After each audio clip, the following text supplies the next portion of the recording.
paranormal has an abundance of stories involving cats. Everything from cursed cats, alien abducted cats, ghost cats, demon cats, cats who, despite impossible odds, found their way home across vast distances, and of course, amazing miracle cats who somehow managed to save those humans and pet friends they most cherish. Since this channel generally focuses on creepy stories, I guess I'll start with a creepy cat story involving a little girl and a meeting of cats that reads like something out of a Stephen King novel.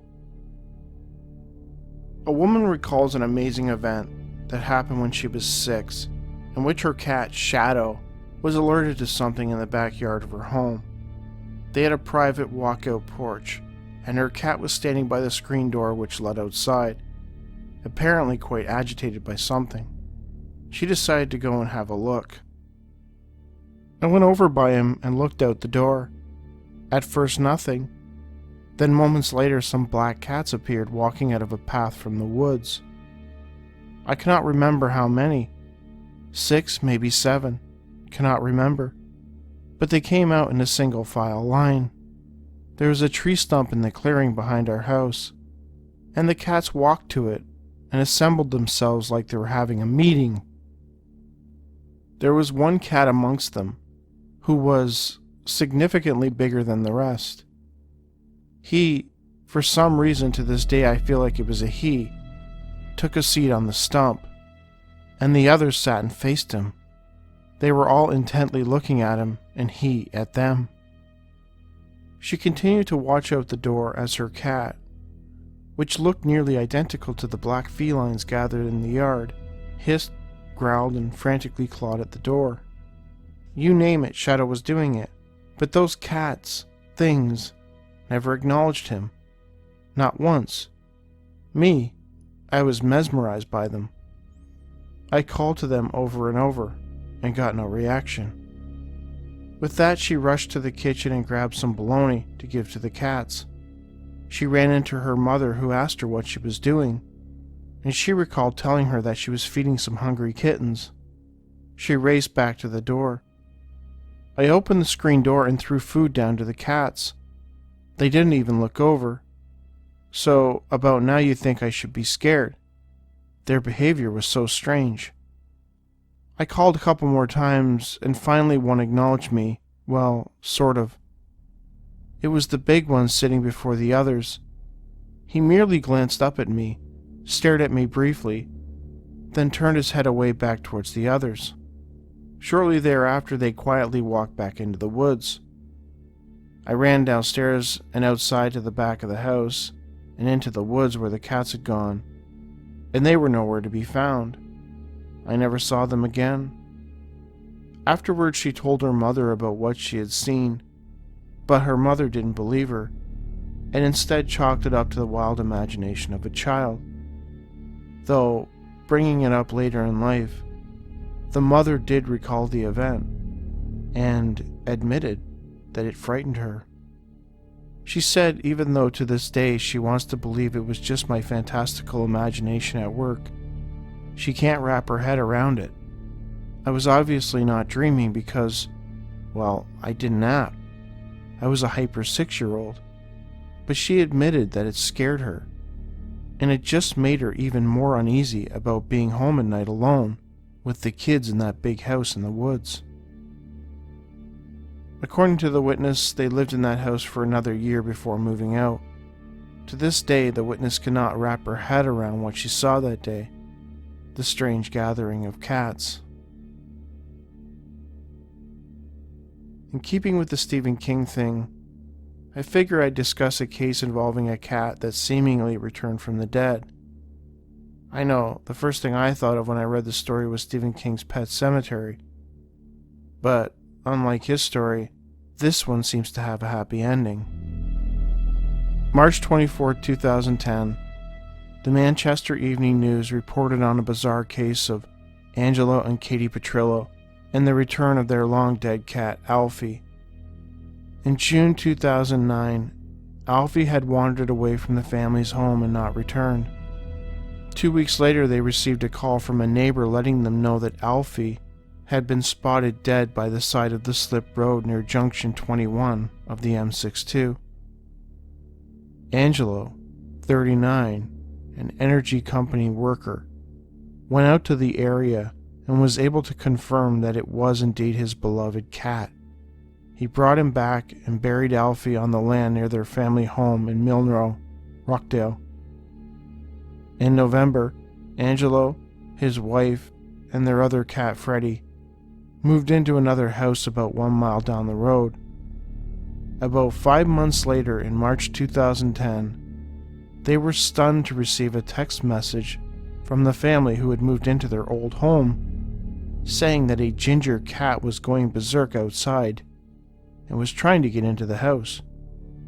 Freddie and Katie were certain it couldn't be their cat, as Freddie was asleep and they had buried Alfie.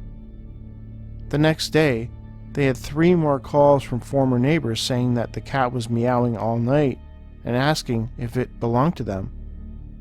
Katie, 35, a manager for a wine company, drove to the house to reassure them that it was definitely not their cat. But when she arrived, she was stunned to see Alfie. It was just unbelievable. The cat I had buried 9 months earlier, the cat we spent about a month grieving over, was back, and my wife just couldn't believe what she was seeing. I was 100% certain the cat I had buried was Alfie. He had the same markings, was the same size, and everything about him matched.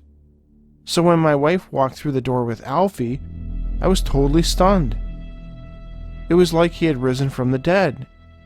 Angelo told this to the Manchester Evening News.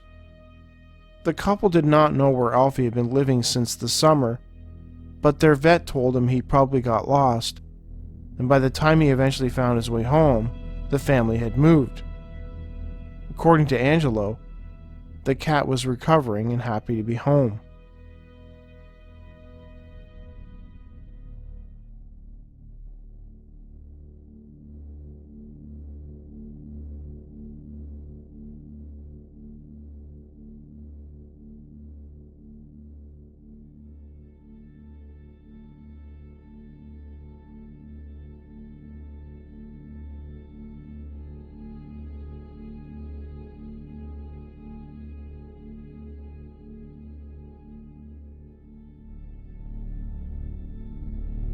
Between 1980 and 1982, Scolari co-starred alongside Tom Hanks on the comedy show Bosom Buddies.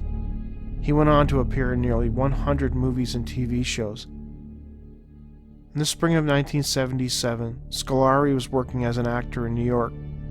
He lived in a small apartment with his cat, Mortis. He loved to be held. He was extremely affectionate. He purred like a Camaro engine. This cat was the best friend I had. One day, Peter recalled that he had returned to his apartment between shows to find that Mortis was gone. He checked the whole apartment and realized that he had left a window open. He went around the neighborhood looking for his cat and even went to his landlord, Mrs. Silinati, to ask if she had seen Mortis. She told him that she would ask around and tell people to keep their eye out for his cat. Weeks went by and sadly Mortis did not return. To get over the grief of losing his pet, Peter imagined that Mortis had been picked up by a sweet old lady and was being taken care of. About 2 or 3 weeks later, Peter remembered waking up at around 11:30 on a Monday morning, something he found to be unusual. For some reason he felt nauseous and had a terrible pounding headache. He recalled what happened next. I had a ritual. You couldn't wake up without a cup of coffee and lighting up your first cigarette. So I got up and walked into the kitchen area with a cigarette in my hand. I had those old wooden kitchen stick matches. I took a match out of the box and I was about to light up the cigarette. Suddenly I heard meowing and I looked and saw Mortis. Peter recalled that his cat was perched on the hallway table meowing and pawing at him. There's my cat. He's looking at me, and he's meowing and calling to me. I was so excited. So I put my cigarette and matches down. I didn't light up. As Peter made his way over to his cat, the door to his apartment burst open. Firemen rushed in and ordered him to get out of the building. I can't fathom for the life of me what's going on, so I go to get Mortis, but he was nowhere to be found. When Peter went outside, he observed firemen running about. His neighbor was on a stretcher with an oxygen mask on his face. A paramedic rushed over to Peter and checked him out. Peter admits he wasn't quite sure what was going on and was upset that he hadn't been able to grab his cat before exiting the building. At some point, he reached into his pocket and pulled out a cigarette. Before he could light it, his landlord rushed over and smacked it out of his hand. She told him that there was a gas leak, and if he was to light up that cigarette, he could blow up the building.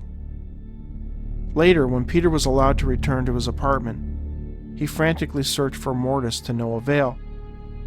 The very next day, his landlord, Mrs. Scolari, knocked on his door telling him that her friend Lena had seen a cat that looked like Mortis get hit by a car. She had called the pet hospital, who came and retrieved the injured cat. This happened just one day earlier. When Peter arrived at the hospital, he was told by the staff that the cat had sustained serious internal injuries and had died sometime between 9 and 9:15 a.m. That night I realized the significance of what the hospital staff had shared with me, that he was gone from this world at 9:30 that Monday morning. I hadn't even gotten out of bed until 11:30. So he was gone when I saw him, you see. He had died. It sounds kind of corny, but I think he had hung around the planet just a little bit longer, because I was going to light my cigarette, and my kitchen would have exploded, and I would have exploded inside of it.